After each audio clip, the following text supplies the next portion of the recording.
Hi, I'm Amanda from Suddenly Autistic, and in this video I want to go through some of the small everyday life adjustments that I have been able to make since finding out that I am autistic, and that some of the everyday struggles and challenges that I've had are actually things that I can minimise now that I've worked out what's going on. So this is what I'm going to talk about today, and I have come up with a list of 10 things that I have found that I've been able to modify about my life that have reduced the stress and chaos somewhat. So the first thing that I want to talk about of my adjustments that I've made is my underwear.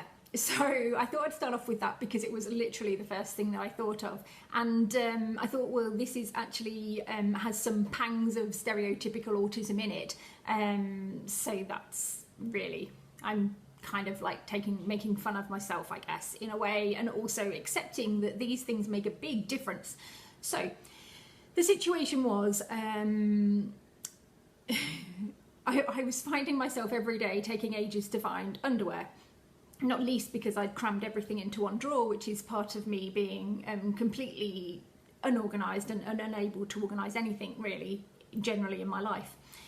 However, it wasn't just that was the problem. I'd also, when I came to think about, well, how can I make my life more simple, I realised that half of the underpants that I'd actually got I didn't like. They were uncomfortable, they just, itchy, scratchy, not fitting well, whatever, things that I'd bought but just never wore.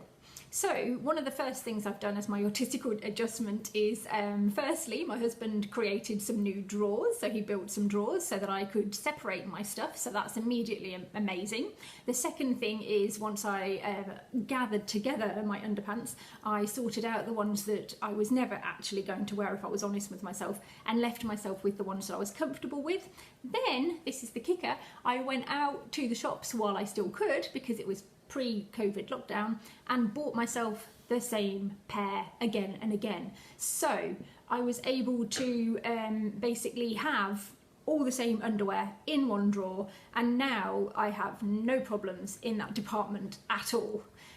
That was amazing, and that's been made possible because I've accepted that that matters to me, and that really makes a big difference to my life if I can find knickers, put them on, and not have to take them off and change them because they're uncomfortable. So number two, the second adjustment that I've made is to my eating. So I have IBS, and I believe that that's common, or some gut issues and allergies, etc., are quite common in people with autism, and I certainly fit that bill. And so for me, food is sometimes quite a challenge. It's definitely something that gives me daily struggles for various reasons. So finding out that I'm autistic and then thinking about food has enabled me to say no to dinner. So what I mean by that is that sometimes by the time it gets to the end of the day, if we're having a big family meal or if someone's cooking, what's actually on offer, even if I'm cooking it, is not actually what I would like or prefer, and I might feel like it could make me feel a bit sick. So in the past, what I've done is tried to suck it up, get on with it, because the right thing to do is to eat one meal as a family around the table. So I had this very strong internal narrative that that was the right thing to do. I also have to add that I like doing that. I think that's a very nice thing to do for a family, and it's a tradition that we have kept and that I'm glad we have. However, it doesn't necessarily follow that I need to be there eating the same thing if it's going to make me sick, and sometimes it can make me sick for 2 or 3 days. So I've surrendered to myself, I've accepted myself, and now occasionally at dinner time I might just sit at the table and eat a tuna sandwich or cheese on toast, which are my go-to things. And instead of feeling like a failure, I've now neutralised that and accepted that as something I just need to do sometimes, because that's what helps me.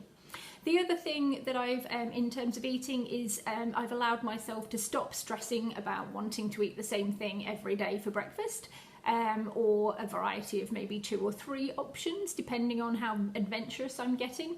So after 46 years of liking jam on toast, I still like jam on toast, and that's what I generally have. And now I'm not going to feel funny about it. So that's been nice and empowering too. Yeah. The third point, so the third autistic adjustment is in work-life balance, and I wanted to make this point and to highlight really some of the stresses that I have had in my past of just being normal. So I used to have a job that involved me driving into the office most days, nearly every day, and it's been a long while since I've had that because I've been self-employed with my own business for 12 or 13 years. But when I was commuting in about 40 minutes each way, I'd get to Wednesday evening probably or Thursday morning and be so exhausted that I felt like it was sometimes dangerous for me to be driving. I have got a good driving record because I put a lot of energy into concentrating and doing a good job. I value it and it's an interest of mine. However, it was still really draining me, and so I vowed when I set up my own business that I would work from home mostly, and that has helped me. But now, as I've got a bit older, and if I find myself having to go into an office environment and drive and commute more than a couple of times a week, it seriously tires me out, because I have got that bit older, so my adrenaline and my ability to suck it up and get on with it is less than it used to be. You know, you do change in that regard as you get older. And it's just not serving me. So luckily for me, I'm in a very privileged position with my work because I'm a consultant chemist, I have my own business, so when I do have to front up to a venue that's other than my home, I'm doing it as a highly qualified,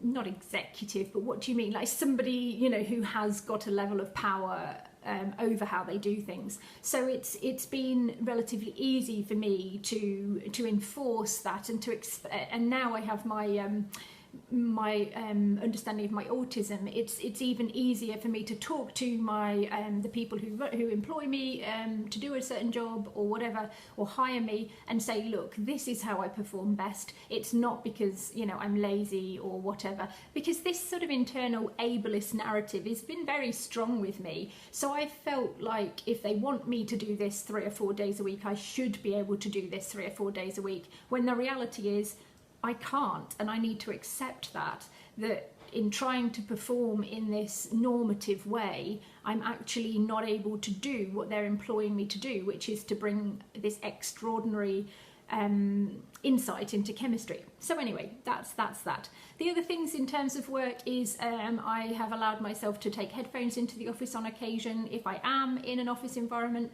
and there's sensory stimulation that's just not working well with me. I have stopped. I've noticed that, and then secondly, I'm trying to do something about it to neutralise it or reduce it so I don't get so tired.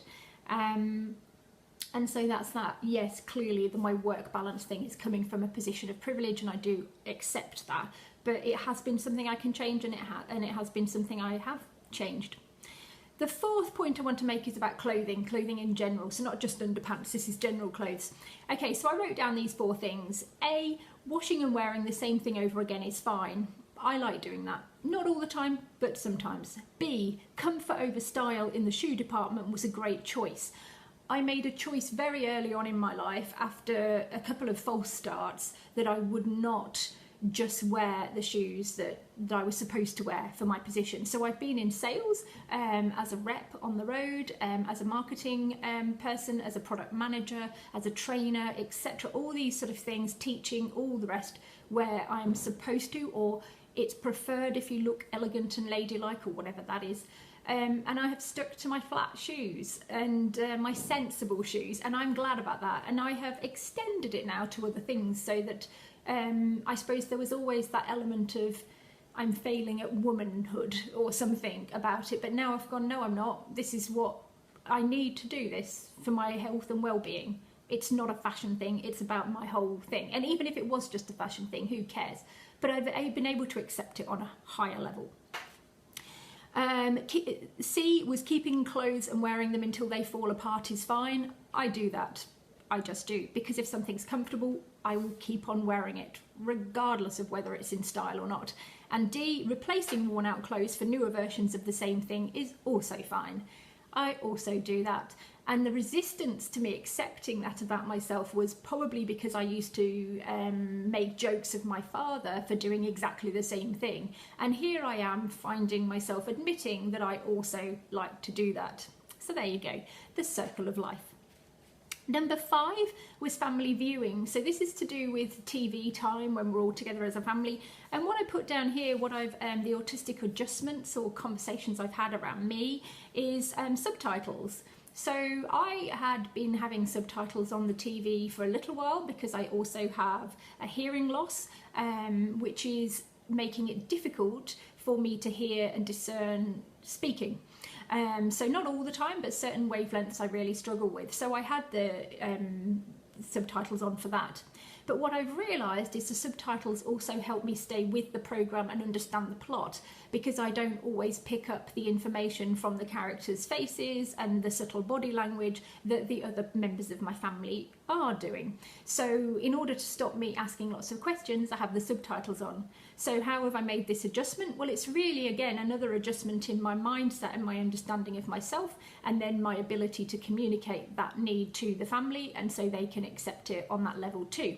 I have to say it's never been a problem with anyone, but it feels better for me that everybody understands that that helps me understand and enjoy the same programs they do at the same time. So that's it. Oh, another thing on family viewing, I have also found it useful for me to explain my need for immersion viewing. So what this means is that I might, from time to time, if I'm going through something personally or trying to learn something, or I've heard about something, or there's something on the news, I may well, what we'd call binge watch or seek out content of the same type. And I do this to a level that mostly exceeds what I'd class as the norm, or what I've seen as the norm.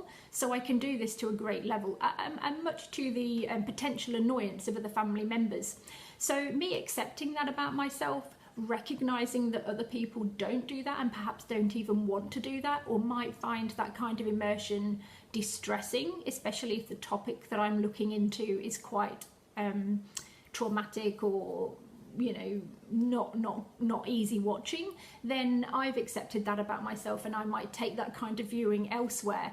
But I think the autistic adjustment I've made is me recognising it and advocating for myself and explaining why I do that. It's part of my monotropic mindset, and it helps me to get to the bottom of and basically make sense of all the things that I'm seeing and feeling. Number 6 is overthinking, which kind of links back to that last one, doesn't it? But understanding how my brain works and how I intellectualize things as both my superpower and Achilles heel, has been empowering. So what I have adjusted about myself is my relationship to overthinking. Firstly, I've been able to recognise it more, and so not slip down a rabbit hole and then wonder what happened. I can see it coming a bit better in myself. But the next thing is to not demonise that about myself, because my overthinking is what's kept me safe, well, and functioning to the level that I'm doing. So it seems disrespectful of that aspect of myself to then say, well, it's terrible, don't do it, you know, and to only view it as a negative. So I think that's what I've done. I've learned to recognise it and then manage it, and let myself go and do it when it's a positive thing, but also you know, put in place some strategies to stop me doing it when it's not positive or when it's distracting me from what I should be doing. Number 7 is coping with everyday tasks that could become overwhelming. So how I've done that is I was using fidget toys. I was able to explore some fidget toys, I can't say it, at some of my therapy sessions when we were going through the process of looking at my autism and things. And I found that some of the things that were in the therapy box were things that I'd loved as a kid. So I've gone and purchased a couple of fairly cheap and easily accessible fidget toys and things, and they have been very helpful for me. So again, back to the driving example, I find having a little popper toy thing, something that I can hold in one hand, put it on my knee and just fiddle with, is really making it easier for me to stay focused when I'm driving, and it doesn't make my driving, it doesn't interfere with it in a negative way. The other thing, picking. I was always told off as a kid for picking labels off bottles when we had our family meals, and I still do that now. But I've realised through this process that that's one of the things that I also do to keep me present.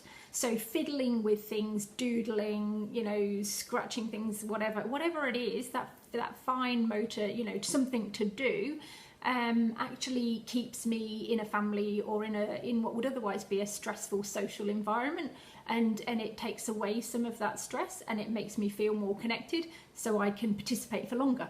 So again, the autistic adjustment is me recognising that, accepting it, and making provisions for it, or putting in place things that I can do that safely and without annoying anyone with.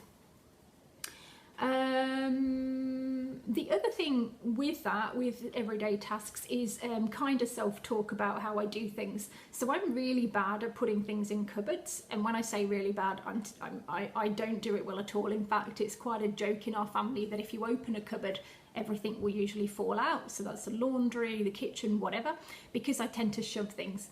Now, there is a level of negative self-talk that's come with that, and there's also been for me, and also a layer of negative family talk around that, because it's frustrating for other people when things fall out.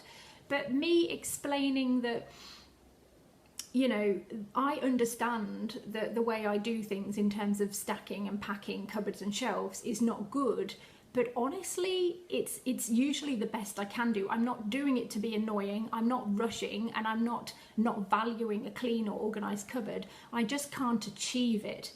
So me accepting that about myself and then being able to discuss it with the family has made the sort of negative self-talk go down, the negative family talk go down, and now the family understands that if it bothers them, then it's something that they need to take time to reassess and look at doing a different way, either making more space for things so that we don't have to have so much in one cupboard, or taking time out every week to restack it in a good way. Because I'll always try and respect the system that's there already. It's just left to my own devices, there won't be a system. So things like that, that's really helped me too. Number 9 is being with others. I have learnt to relax and stop worrying about how much socialising I should and shouldn't do, how much time I should speak to people and not speak to people, and being more allowing myself to go with the flow and not overanalyse or overthink that. So that's an overthinking thing, really. And again, I think this sort of problem I've had with this stems from my idea of what I should be doing and should be able to do as a human or an adult person, and especially in my role as a mother, and trying to conform or to exceed the expectations of normal, and win, if you like, when actually I should have been a lot kinder to myself. So I'm starting to do that now. The other thing is taking time to explain and explore my needs around social contact for other people, so that my family members understand and my friends understand that, you know, if I don't go out to everything or I say no to things, it's not because I don't like them or I'm getting depressed or anything. It's literally just it's a simple thing. Trying to get people to understand not to read too much into me becoming more reclusive at times. There's nothing to it usually. It's definitely not a negative to me. It's not a trigger that something bad's about to happen. The last thing, number 10, is a very important one, and that's love and friendships done differently. So here I'm mostly talking about my my immediate family and potentially a few friends as well, but mostly the people that I see and have in my inner circle. So I'm not a very touchy-feely person. That doesn't mean I don't ever cuddle or snuggle or, you know, give my kids a kiss or something, and I always have. I've always been very happy to embrace them in that way. However, I definitely am not overactive in that area, and if anything, I'm perhaps a little bit or quite a bit less touchy than other mothers, definitely, or fathers or parents in general. So I have not felt the need to address that in the past because I didn't notice that it was something that I particularly did. I thought that it was just, you know, I thought I was showing affection, because to me I show affection through lots of other things, including, you know, working hard to have enough money so that the kids could do what they wanted to do, driving them to activities and watching them play their sports, congratulating them on their achievements, putting their artwork up, you know, investigating lots of things for them, doing research, and then giving them ideas, participating, like that's the kind of way that I show love. So it's a very much an activity and a support, and putting myself into situations that are quite uncomfortable. Like, you know, it's not always been easy for me to go and watch the kids do things, or be a mum on the sideline of, say, dancing or soccer or whatever, and have to communicate with other parents. That has been quite difficult,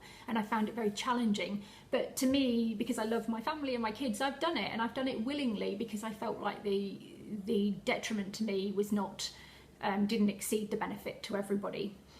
But anyway, what I've done to adjust in this department is acknowledge the difference, to recognise and acknowledge and communicate with my family members that, you know, how I show my love might be different to other people, but it doesn't mean it's less than hugging or kissing or, you know, wanting them to be around me.